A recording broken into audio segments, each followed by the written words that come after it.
Joining me on the line now is director Scott Flyger, and he's directing a film, or about to direct a film called Peninsula, which will be shot on Banks Peninsula. Good evening to you, Scott. Evening to you, Nicholas. How are you? I'm very good, thank you. You're about nearly over halfway through fundraising for this film. Is it a feature film? This is a short film. Oh, it's a short. Right. Um, it is a short, yeah. Well, actually, it was developed between Fiona, who's the director and writer, and myself from a television series idea we've been developing. And we decided, well, she actually has a feature film script she's been toting around over the last wee while. And while we're discussing that, we thought, well, she needs a calling card with the Film Commission in New Zealand on there and the networks, etc., because she's been out of the business, shall we say, for the last 20 years, looking after her daughter who has intellectual disabilities and family life, basically. So she's come back into the fray. And so I thought, well, why don't we do a short film? We'll pull these three characters from this series we're developing, and we'll put it in a short film context, give it short film grammar, and make it a beautiful little standalone piece that she can showcase for her talents, and I can showcase as the first narrative short film that I've produced. I must going to say work very well that for both. I've been describing you as director. You're not your producer, and Fiona's going to be writing it and directing it. It seemed to me that the whole idea of Peninsula, that it would be like an ongoing series. So you are actually producing a vehicle to promote the idea of doing this as a serial, are you? Well, possibly, yes. I mean, what it comes down to is that because we're self-funded, we need a vehicle that's going to work on many, many levels. Yeah. You know, we don't have the flexibility or, we don't have the luxury of a film commission budget for this. We wanted to fast track it and get our ideas down and out and show something very quick. We wanted to flex our muscles too. We wanted to show people that we know what we're doing, which we do. We've got plenty of years of experience under our belts and at very good levels. But we also have got great community support. We know our audience, and we wanted to show the funding bodies that be here that they can take us seriously, because we take ourselves seriously and what we do seriously. And so it's a good vehicle for that. If it develops into a TV series, it gets picked up fabulous. That's great, but we don't know. If it becomes a feature film, again, we don't know. But these are options open to us, and we have developed one way. We could develop another. Things have changed. The short film is so different from the television series idea, because it's actually very, very refined. And short films are kind of like they say, it's the hardest thing to do. They're the really hardest films to make, are the short films, and make them very, very good. I don't think that's the case necessarily. I think it's short films are generally quite simple. You have a very straight ahead sort of theme. You need a straight ahead storyline, effectively, thematically speaking.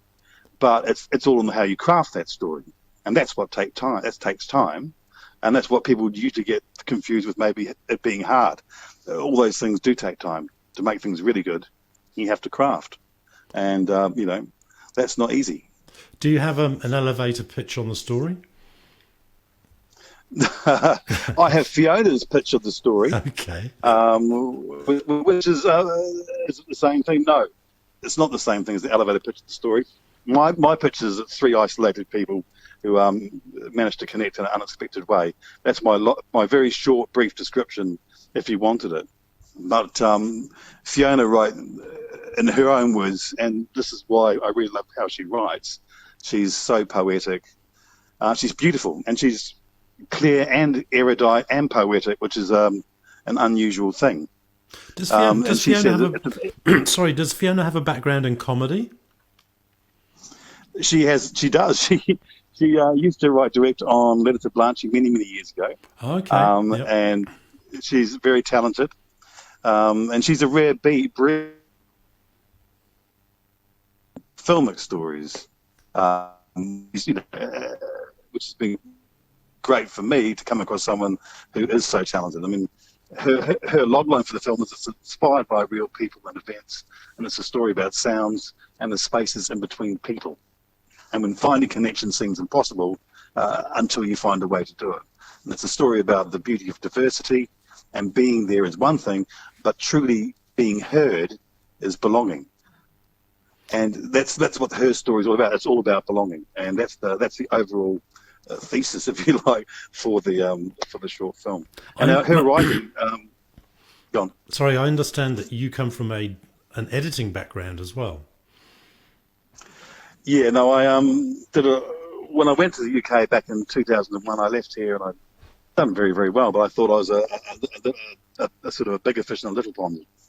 I wanted to try becoming a little fish in a big pond just to see where I'd end up. And I was amazed that after 12 years there, I'd gone into comedy, actually making huge leaps and bounds in comedy and drama and music entertainment and documentary and factual entertainment.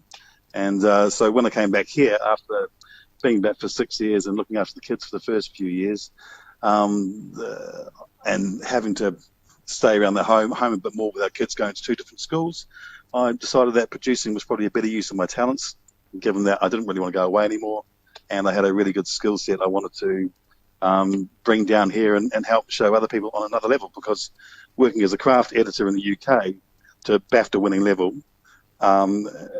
means that I've got a large skill set to share back here, and hopefully a different perspective. Appreciated, but I think it's those people that do appreciate joining a conversation about a better way of doing things or a unique perspective, then that's always going to be a positive thing. Looking at the very rich experience that both you and the writer have, there would have been a case, and you referred to this earlier, but there would have been a strong case for getting funding for this, but you didn't want to go through the wait because it takes a long time. Yeah. But for everything that you've said to me so far, you tick a lot of boxes for funding. Now, the opportunity cost of doing it straight away is that people don't get paid, or they don't get paid very much. So how can you kind of justify that? Because at the end of it, you need a good piece of work and you need skilled people to work with you. And, of course, it's a very collaborative thing, this filmmaking. Okay. So are people so keen to do it with you that they don't mind the fact that they're not going to be particularly well paid for it?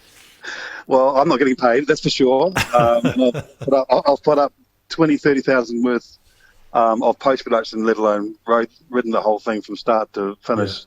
Yeah. Not expecting any money, not wanting any money. It's a really good question. I like the fact that, we didn't set out not to pay anyone.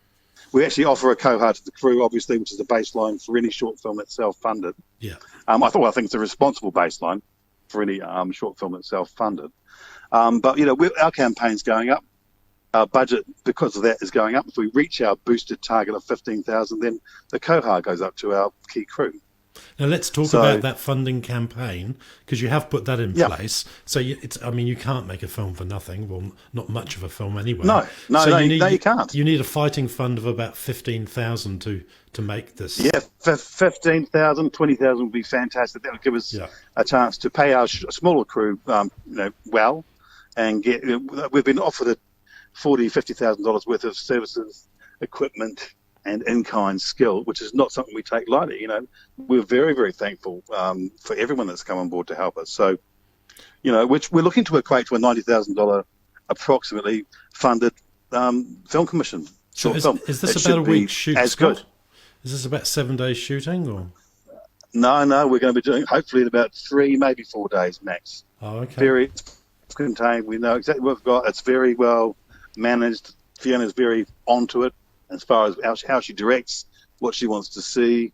We'll have a crew working at a really substantially high level. So, we're looking to crack it out very, very quickly in the shoot, and we'll probably finish it within 6 weeks of that and have something to show by Christmas, I hope. Now, boosted.org is the funding channel mechanism. Can you explain to us how that works? Yes, if you set a target and reach it, you get the money. If you don't reach it, you don't get the money. Everyone gets their money back. If you do donate, you get 33% back to tax if you're in New Zealand, tax earning resident. And if they take 10% of the actual final amount as their fee for administering it. And they've been extremely helpful. They're an amazing machine. They're super smart, and they're super oriented on a win-win outcome for everyone who supports your project and for those that are running the project. So I've got nothing but amazing things to say about Boosted and the Arts Foundation support for that. It really helps us do projects like this. You know, a lot of the money's coming out in our community, our target audience who we know really, really well and who have been so supportive. It's been incredible. You know, we're at 70% and we're only in day 5 of our campaign. And that shows the absolute stunning support that we've had from all our contributors and our family. It's really amazing. In fact, it's blown Fiona and I away. You know, we thought we had a great idea. We didn't realise how much support would come our way. And all that support goes into the production. And that includes the people in the production. I can see from the one of the campaign posters that Tom Travella is involved in. Yes. This. Who are the other actors? Can you announce them? Is Jasper Sutcliffe, who's a drama student, and he's very, very good, lovely young man, and Amber Ransom, who's our another actress who's playing another lead. It's a three-hander overall, the film, and she is a young lady with Down syndrome that Fiona actually teaches, and she wants to be a movie star. And, you know, we're going to hopefully, if this campaign succeeds, make that dream come true. Well, Scott, just let us know how far into the campaign you are from raising the money. We are day 5 of 20. I think we've got 22 more days left. And you've raised how much? 21 days left, and we've raised $10,000, $10,360, maybe more. I think something's just gone through now. So, yes, no, we're about 69%, I think, 70%, in 5 days. So it's really just quite amazing. Hey, that's looking so promising. Scott, thanks for... I know you've driven up from Queenstown today and over Burke's Pass and through the snow, and you managed to get back in time. So thank you very much for joining us on After Dark. It's really good to hear from throughout the community, not just the creative sector like yourself, but when people are getting on with stuff, and we like to support you in any way we can. So best of luck, Scott, and hopefully I'll speak to you again, maybe a bit closer to production, and we'll find out how you're going on. Sounds like a fabulous idea, Nick. Thank you very much for having me on board. Okay, cheers, Scott. Good night to you. All right, mate. See you. Night.